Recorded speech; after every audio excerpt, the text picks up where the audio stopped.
He's got the toys. He's got showmanship.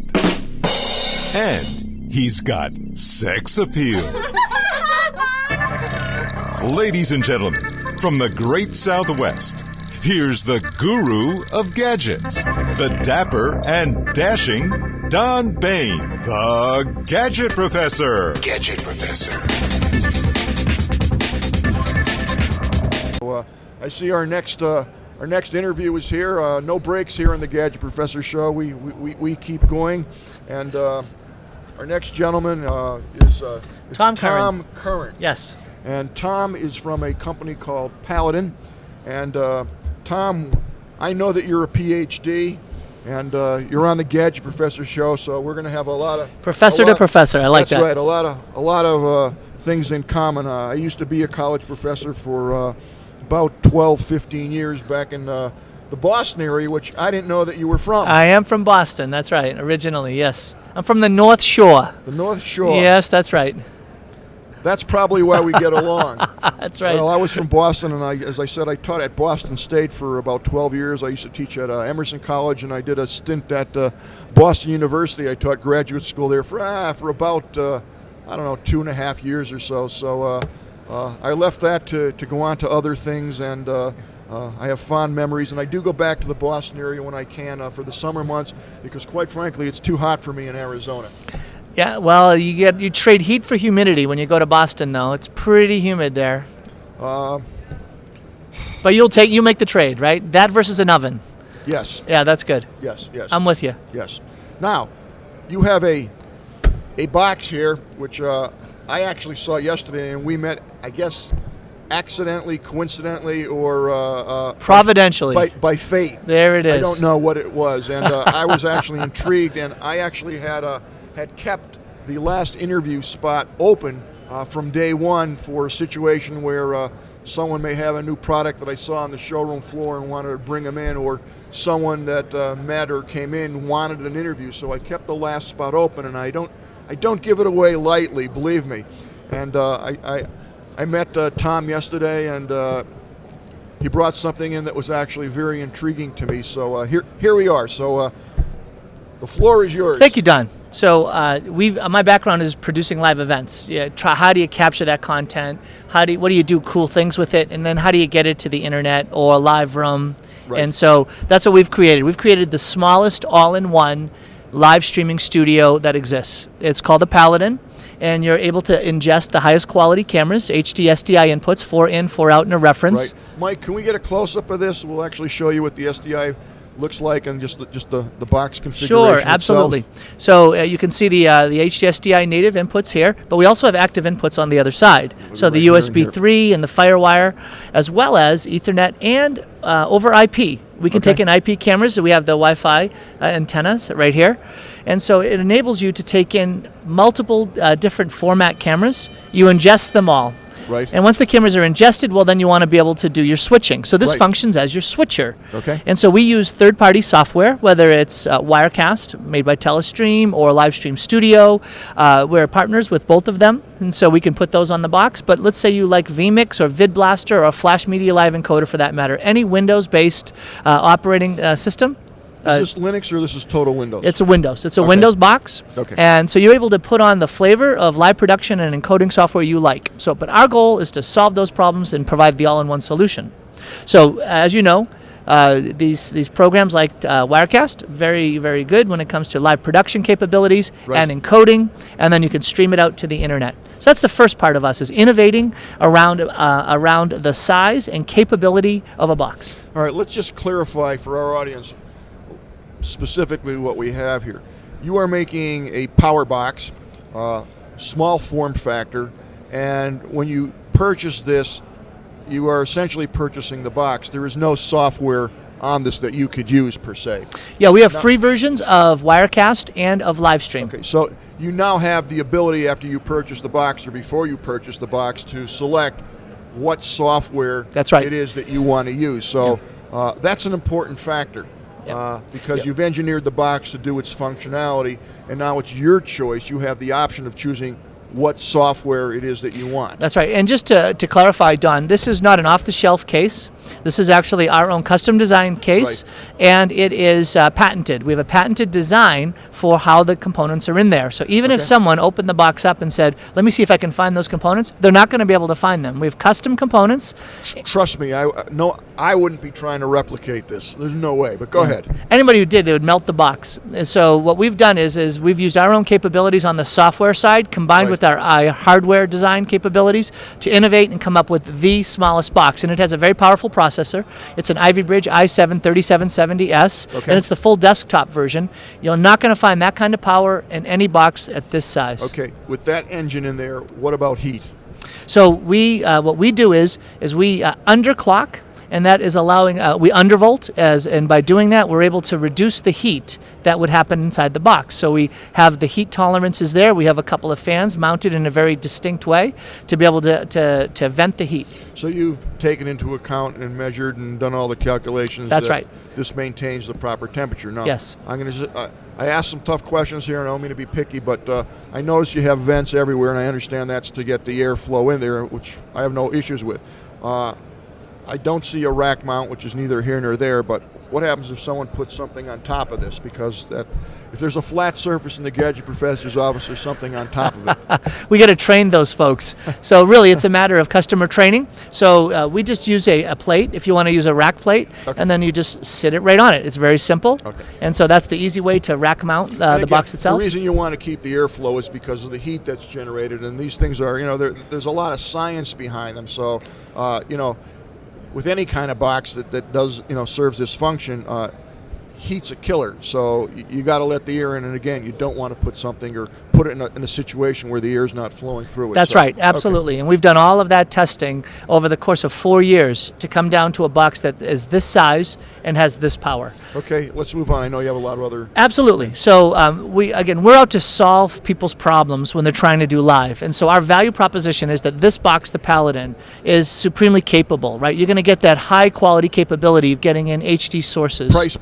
Price point, and it's supremely affordable. It's a $5,000 box. So if you're looking for an all-in-one studio, you don't have to get a switcher plus a laptop for live production or an encoder or something to record, all in one. There it is for $5,000. Now, another question: what happens if I have an HDMI camera, or 2 or 3 HDMI cameras, and I don't have enough money to afford one of those beautiful TriCasters or a big live stream box or whatever the case, and but I want to use my HDMI cameras because I just can't afford SDI cameras now. There is a way. Absolutely. Simple converters, $100 converters. We in fact show that. We're showing that here in our booth at NAB. We've got a couple of nice DSLR cameras with the HDMI out. You get the full frame sensors. And we go out and we just simply put the HDMI out into one of the converters and we put it right on our tripod. Now, do you have your own boxes for the converters or you use someone No, else? we don't. We source those out, and so we make recommendations. Some people like the AJA, some people like the Black Magic. There's lots of options out there.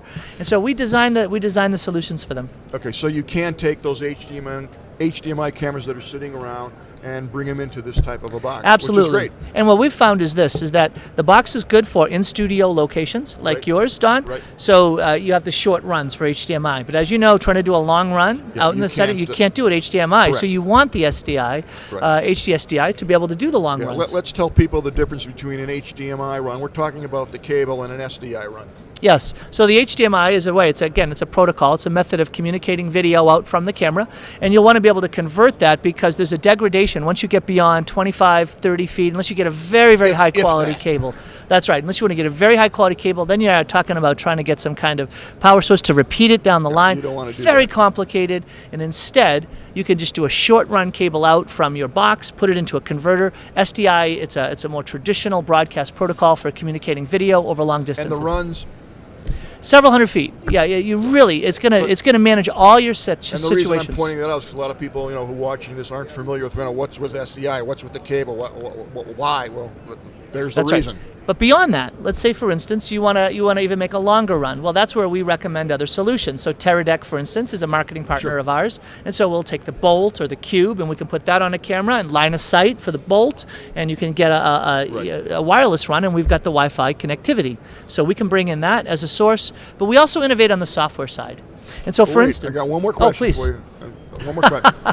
What about IP? What about cameras that are on IP, or the ability to bring in an IP source or bring in my laptop? Absolutely. You can do both of those things. In fact, we do that ourselves. Okay. So, for instance, on this box, we're able to bring in cameras over IP. We're able to bring in external sources. So we routinely bring in Skype callers, WebEx callers, FaceTime callers. All of those folks we can ingest and bring into our broadcast. These are the types of things that differentiate the Paladin box from pretty much anything else that it's out there. It's that functionality, which is why I'm forcing you to give me some details about. No, I love it. About all the input capabilities of it, because it's important and it adds to the functionality of it at that price point. Yeah.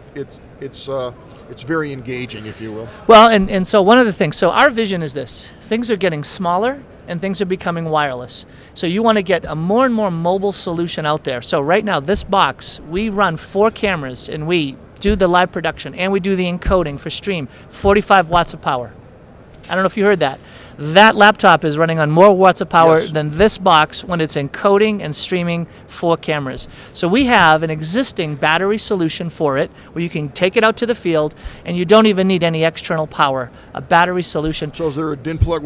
How do you get that battery into here? So we have our own little power source here. It goes out to a power brick, and then we hook it in through an inverter if you need to AC inverter if you're going to get to another power source. Right here in the middle. Sorry. Yeah, right here. Now that's something I can tell you right off the bat. You can't do that with the TriCaster. You can't do that with the Livestream or a StreamStar box. You can't do it. You can't do it. Well, and that's it. So we're trying to use what we're good at. We're good at innovating on the hardware design, and so we keep the power box, the power that goes to the box to drive it very low, right, so that we can get an increasingly mobile pretty setup. Impressive. So beyond that, you want to be able to, what about the production, right? We're trying to create solutions for teams that are trying to do cool things, but maybe they don't have the budget to bring 3, 4, 5 guys to a show. Right. So let's say a 2-man team is going to do a multi-camera setup. Great. You bring your box, you hook in multiple cameras, maybe a wireless camera across the other side, some establishing shot. You can also do point of view cameras. So we have an iPhone app that allows you to bring in your iPhone as a video source. You can bring in multiple iPhones. You can plant them anywhere. You can put them on a guest in the crowd. You can bring them right into your live production. Wirelessly. Doesn't get any more innovative or creative than that. Well, unless you want to do it over the internet. 4G. You can bring in the guest also over 4G. Really? Yes, you can. Wow. So it's an IP solution we have. If I don't have an iPhone, I can use my Droid? You can use your Droid. All you have to do is you can make a Skype call on your Droid. We have a website. And what happens is you go to that website, you click on I have a Skype app, and it gives you a number to call on Skype, and we bring it in right live to the production. Really? I'll show it to you. You come to our booth and we'll show you that. Now, I'm just curious. Do you see any difference in quality between the iPhone and an S3 or S4 or 5, whatever phone? So we haven't done enough testing because it often is dependent on the 4G network that's available, right? It always does. It always does, right? So we've found that FaceTime, for instance, because they stream a little bit differently. Well, it's pretty cool, but it's close up. I prefer FaceTime over Skype all day long. Yes.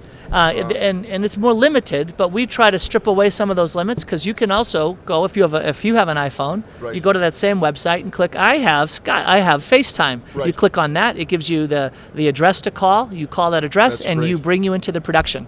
But what about the producer? That's great that you have wireless sources coming in. Well, we've also come up with the ability to have. Should we put that straight on so the camera yes. can see that? So we're going to be able to show the iPad control of your live production. So right now we see here. Yeah, put that straight because Okay, so right here we see this. It's looking for a Paladin. It's looking for something to show up, but there's no Paladins. So I'm going to show you in demo mode. When you click on the demo mode, it's going to show you a multi-camera production.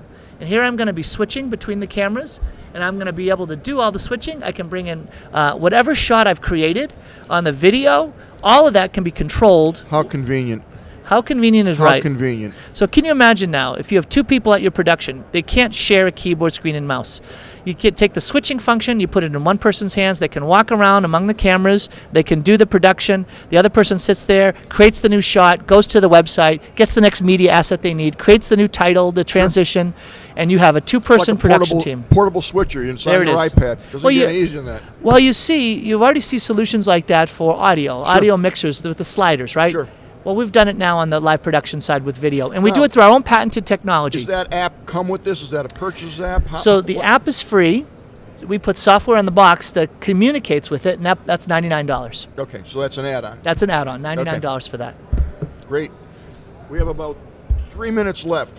Yes. Anything else that we didn't cover that we want to cover? So we are solution guys. So not only do we have a box, we also have a fly pack. We know that guys want to be able to... If you want to see the fly pack, actually I can bring it up right now on my laptop, and we can take a look at the fly pack because I have that all ready to go. So you actually on our homepage, yourpaladin.com, but if you want to get to the fly pack, go up to the top and click on shop, and we'll show a fly pack version. We are going to do that. On buy now.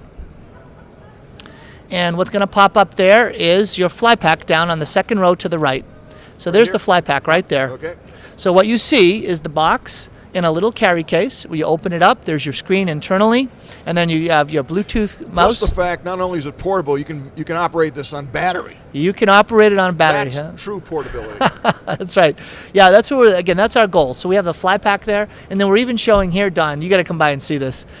We actually have an entire studio in an overhead bin capable case. Really? So you open it up and you not only have your box, your keyboard, screen, and mouse, you have your cameras, cords, cables, connectors, and tripods. Wow. All in one case. You close it Now, up. what kind of cameras are you providing? So- Obviously you don't make the cameras. No, we don't make the cameras. So the kit that we're showing up there is Canon Vixia based. Okay. So you have a Canon, but we can fit other cameras in as well. Sure. And we're still speccing all that out. So we're showing the proof of concept, and later this summer we're going to be saying, here are the cameras it fits, here are the tripods it fits, here are the types of converters you need if you have this kit or that it's an entire kit. studio in a bag. A whole multi-camera studio in one case. Do you have a price point on that yet? Yeah, about $7,500 Wow. for an entire studio. Wow. That's wow. Done. And this is a powerful box. Trust me. It really is. Yeah. I got two more questions, and I'm going to let you go. Yes, please. Why pink? Why pink? Like it? Don't like it? What will you not do? You will not forget it.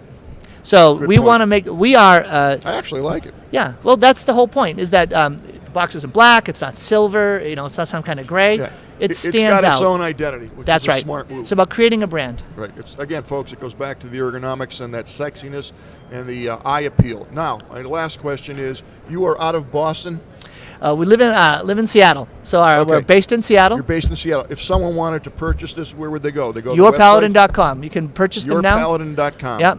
Yeah, we're having a great show. Lots and lots of folks signing up, and so we're gonna have maybe a little back order time, Great. that's a great problem to have. Sure is. Yeah, so you can go to yourpaladin.com, and we do live demos via web conference. So we will show you live in real time what we can do for you and show the output. So they would just call and set up that Call and set up a demo. communication. We'd love Okay. to be able to show you.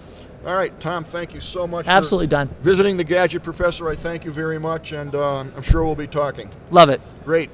Well, that is pretty much going to wrap it up for the Gadget Professor at NAB 2014. Once again, I thank you so much for tuning in. If you're new to the Gadget Professor, we'd love to have you watch our show at thegadgetprofessor.com. We are part of